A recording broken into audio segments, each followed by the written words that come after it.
be able to bring everyone together. And I think also the insights that I've gained here tonight will actually be able to apply to other types of cons as well, though it will be in subtly different ways. And I also have to think again about how to do large groups of cosplayers, because lots of white rectangles around, all of them may interfere with the experience of trying to learn and engage with different ones of them. And also, many of the experts like to change their costumes during the con, so I also have to think of a better way than just purely registering everybody. So, with that, if you walk out of here with nothing else, I'd like you to walk out of here with the knowledge these people showcase their love and their passion, and I think that is something to be admired and respected. With that, I'd like to thank everyone who came tonight and everyone on the board.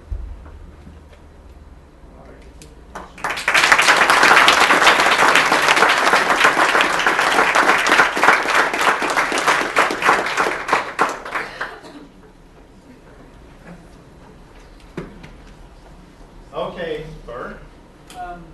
So the fact that you presented in a costume you handmade yourself created an amazing amount of trust in you. I have no qualms just believing in you and your ability to empathize with this group of people. And that was just amazing, just not to have to worry about it. Just sit back and trust it. But you didn't just present in this costume, you've been wearing it for like 8 hours. So I'm going to show my appreciation by throwing one last piece of candy at you.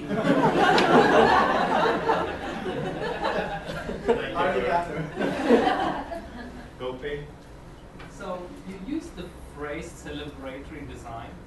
I loved it. It had such a joyous tone to it, and just like hearing celebratory design goes with the conclave, just like high adrenaline, and it just makes me feel be there. So I really like that phrase which you chose. And your design also feeds into the voyeuristic vanity side of the cosplayers, which is fantastic. My question then is like, I can see the positive for the person who's dressing up, but if I'm just like going in my normal civilian clothes and taking pictures, other than the information I gather about it, what is the experiential value I have? So, I'd be able to talk to you from my knowledge of going to the con as a attendee. So, if I had something like this, like I was mentioning about a convenient icebreaker, so many cosplayers are actually female, and it's a better way to walk up to somebody and ask for a picture than to say, "Hey, you're hot." So,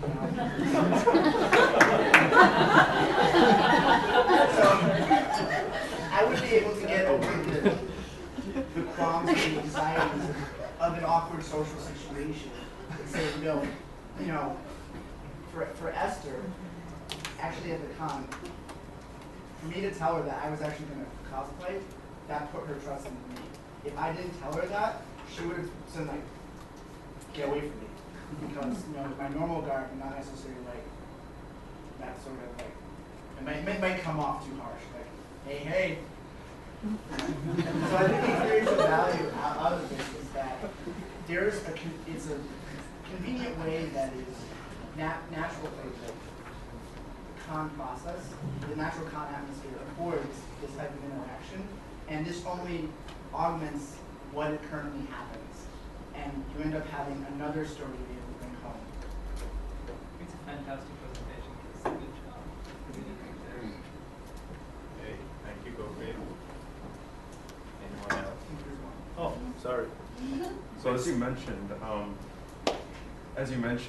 these people train become these characters that they love to kind of as a social escape to kind of bypass some nervousness that you were talking about.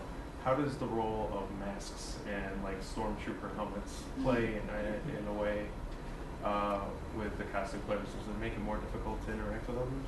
So, like for example, like the actual accessories themselves that cosplayers wear. Right, but they're properties of the characters, which so are valuable.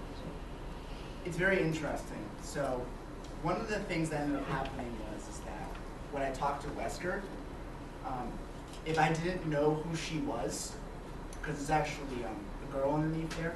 So the way that she acted actually conveyed that she was a very tough man. And if you didn't know that or had the ability to be able to recognize that, it would be very off-putting.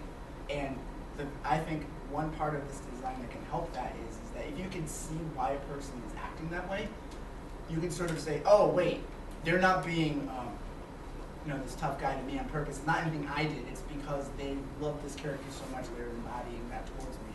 And using that as a way to try to start a conversation with other people who love the con atmosphere. So I hope that answers your question. Yeah. Chad? But one of the things I really like about your design is something that I encountered a lot when I was doing the research for my design, that I found pictures of cosplays almost always pictures of hot girls.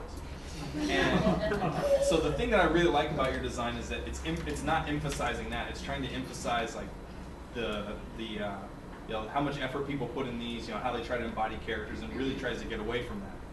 And I think it does that very well. That being said, what issues do you think that this may introduce with that sort of the creepy, voyeuristic perspective of some girls that may dress up this way because they want that attention, or that this sort of sleazy guy that goes there so he can get pictures of these girls? Okay, so I can speak to a couple aspects of that. One is the pragmatics of the con itself, which is outside of my design, is that when you go to cons, there are cosplay coordinators who regulate what you can wear and what you can't wear. So if there's anything too inappropriate or revealing, they'll ask the person to go home. At the con I went to, the rule is that 20 minutes outside in upstate New York weather, if you can survive that in your skimpy clothes, then you're okay. So it's very windy, wind chill gets maybe around at least 10 below. So that's, at least with that, so the rules of the con can help in that way. In the design, what could be integrated within the system is that, so right now, I've only showcased you like full profile body shots. So you might have sleazy photographers try to get up close and get certain body shots of people, and in order to be able to get access to the love that the cosplayer has for this character, you sort of have to respect their love and give them a full shot. That's one thing I can think about. Or if there's one thing that could happen is that when they put their love on the con, they could have a requested type of shot they would want. And so if you're able to take that type of shot, it's a way to not only engage with the design but with the cosplayer on a higher level than just.